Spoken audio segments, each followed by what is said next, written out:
this dot underscore y minus... I don't think it likes the space there. Nope, doesn't like the space there. Make it pretty.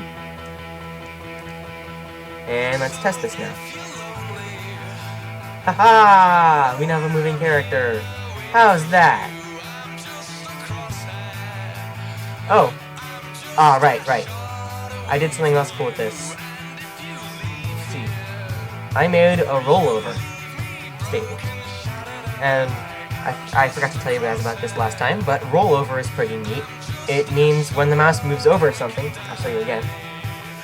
Here's the movie clip. When the mouse moves over the object, it does whatever, so I just told it stop. So now we have a moving character. What else do we need? We need walls, don't we? We're gonna make a basic wall. There's our wall. Needs to be a movie clip, huh? And we're just gonna call this wall 1. And, well, if when the character moves right, he has a force of 10. That's kind of cool. When he moves right, he has a force of 10. So, we want to make the wall, when he hits it, have a force of negative 10, or rather, 10 in the other direction. So, the way we do this is we have to put the code in the movie clip that when it hits the wall. So, we're going to put the actions for the wall in the movie clip. So, we're going to use something called a hit test. Hit tests are your friend. Hit tests are definitely your friend. So, another if statement. These are if then. So, these if then statements, it just says if the key is down, key dot up, then the disposition of the underscore y minus equals 10. So that's an if then statement. If this is true, that happens. So that's really important in hit test because it's going to test to see every frame if this is hitting this.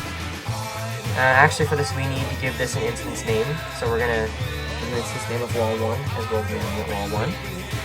We're going to go into this movie clip now, and the code for this is not too hard as before, like the move. I hope you guys understand this. It's not too hard. If you need to watch it once or twice to get it, try it yourself. It does work, trust me. This one is going to be if we're going to use the underscore root. An underscore root is basically like underscore x and underscore y at the same time. Underscore root is the position of it in a hole on the stage. If you didn't know, the white square is the stage. This is the background of nothingness of it. So, if the root of our movie clip here, which we have to give an instance name, I forgot, guy.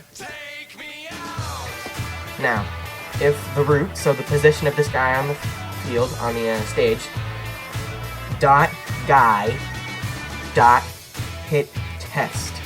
What that means is just run a test to see if he has hit what we're about to define every frame. So, on the frame, because it's an enter frame, enter the frame that is in the timeline. If the root of the guy dot hit test, so if he hits the wall, now we have to specify what. We have to specify the wall. So we have to say underscore root dot wall 1, and then 2 parentheses, one for this and one for that. Don't forget that. And 2 curly brackets, and then we need to say, well, when he hits the wall, we want him to stop. So, what we're going to type in to make him do that is this dot underscore y, because it's a wall to the right of him. This dot underscore x, let's use it minus or plus. Plus equals 10, because we want the force to go left. Let's just check and see if that works. Yep, that works. Now, I did it backwards. Once again, I messed up. X minus. Now, it's a wall. You can't move past it. Now, that is kind of weird. We need to fix that. There's one way to fix that I know of. We're just gonna take this line. We're going to copy it. We're gonna paste it. And we're gonna convert it to another movie clip. We're gonna name it wall 2. Okay. Give it an instance name of wall 2. Now, we're just gonna try to drag it as close as we can to the other wall. I need to find a way to fix that because I honestly don't know any other way. Now, we're just gonna take the same code we have here, and we're going to apply it to the other wall.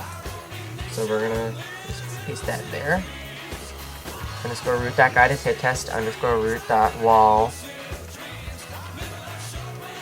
2. So now it's referring to the other wall, and then we're just going to change this minus to a plus because we want it to have a force to the right if he's to the left of the wall.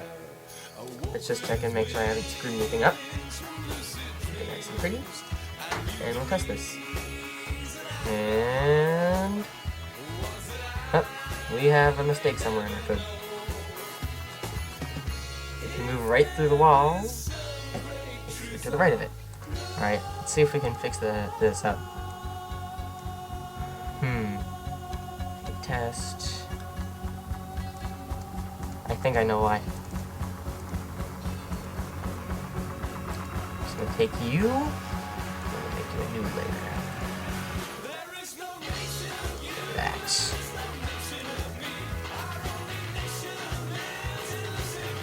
Nope.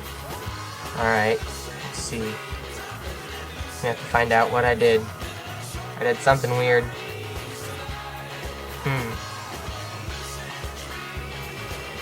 Got this to work before. I might have to edit this out. That's wall 2.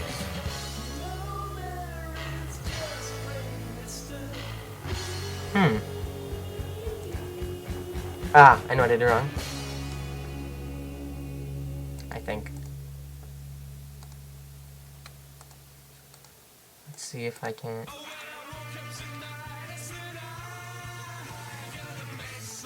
It's kind of weird, but I bet this will fix it.